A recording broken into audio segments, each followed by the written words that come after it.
Assalamualaikum warahmatullahi wabarakatuh. Perkenalkan, saya Zilidayana dari kelas Manajemen 5B, jurusan Pendidikan Ekonomi, Fakultas Tarbiyah dan Keguruan UIN Suska Riau. Video ini dibuat untuk memenuhi tugas individu mata kuliah Manajemen Pemasaran, yang mana video ini merupakan sebuah penjelasan dari salah satu makalah manajemen pemasaran tersebut, yang berjudul Pemasaran Global.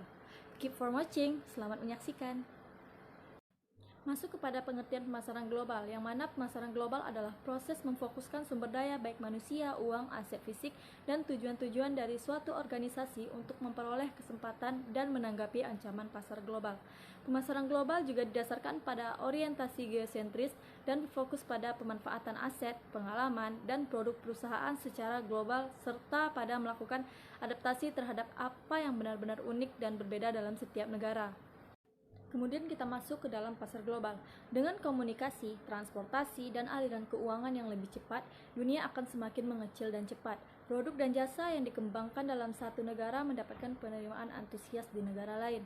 Semakin banyak negara yang menjadi multibudaya, kebutuhan perusahaan harus dapat melintasi batasan di dalam negara dan di luar negara mereka.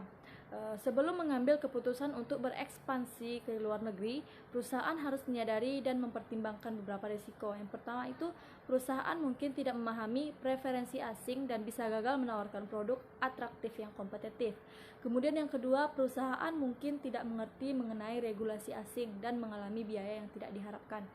Selanjutnya, yang ketiga, perusahaan mungkin kekurangan manajer dengan pengalaman internasional. Yang terakhir, negara asing dapat mengubah hukum komersialnya, mendevaluasi mata uangnya, atau mengalami revolusi politik dan menyita properti asing. Poin ketiga yaitu cara utama untuk memasuki pasar asing. Yang pertama ada ekspor tidak langsung dan langsung. Memulai dengan ekspor tidak langsung, yaitu perusahaan tersebut bekerja melalui perantara independen pedagang ekspor berbasis dalam negeri atau domestic based export merchant, membeli produk dari produsen dan kemudian menjualnya ke luar negeri. Jadi perantara atau agen ini mencari dan menegosiasikan pembelian dari luar negeri dan mendapatkan komisi. Kemudian ekspor langsung, di mana perusahaan memutuskan untuk menangani ekspornya sendiri. Investasi dan risikonya lebih besar, tetapi demikian juga potensi keuntungannya.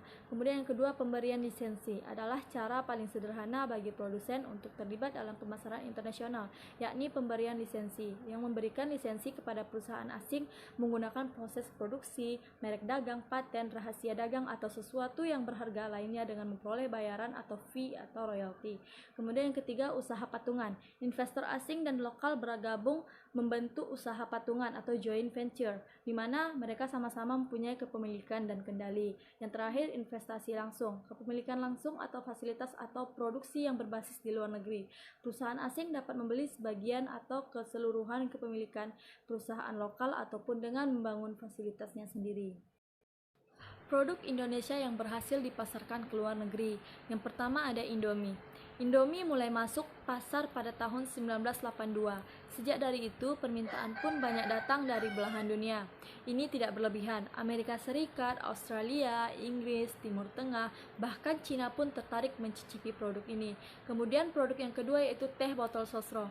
Mungkin memang karena dari sejarahnya, merek teh botol sosro begitu terkenal, sama seperti Aqua. Teh dalam botol yang diproduksi PT Sinar Sosro ini, nama Sosro diambil dari nama keluarga pendirinya yaitu Sosro Jojo.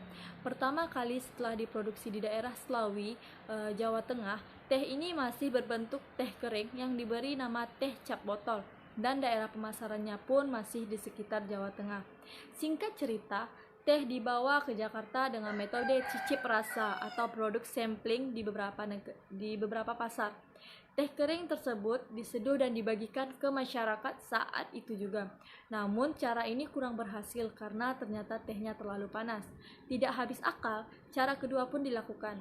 Teh dimasak dari tempat produksi dan dibawa ke Jakarta dengan wadah panci. Tapi sayangnya, teh tumpah selama perjalanan. Akhirnya ide cemerlang pun muncul. Teh tadi dimasak dan dimasukkan ke dalam botol bening yang telah dibersihkan. Dari sanalah teh botol sosro lahir.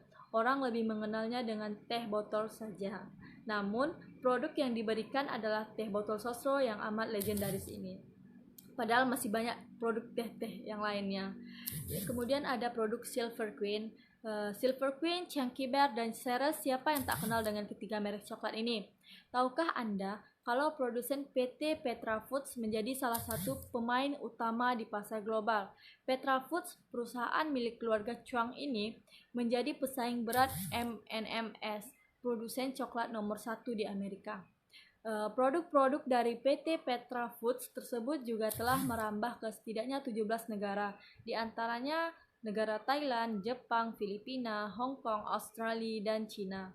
Kemudian ada produk Paseo. Paseo merupakan brand tisu berkualitas premium yang diproduksi PT Pindo Deli sejak tahun 1998. Paseo kini-kini telah diekspor ke negara-negara Asia Tenggara, Singapura, dan Filipina. Kemudian ada negara Australia dan Belgia.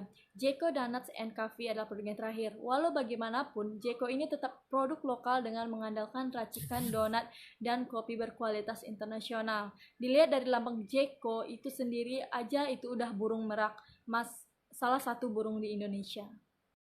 Jadi kesimpulan yang dapat diambil adalah dalam mencapai strategi pemasaran yang tepat dan terbaik untuk diterapkan, salah satunya perusahaan dapat melihat dari faktor bauran pemasaran.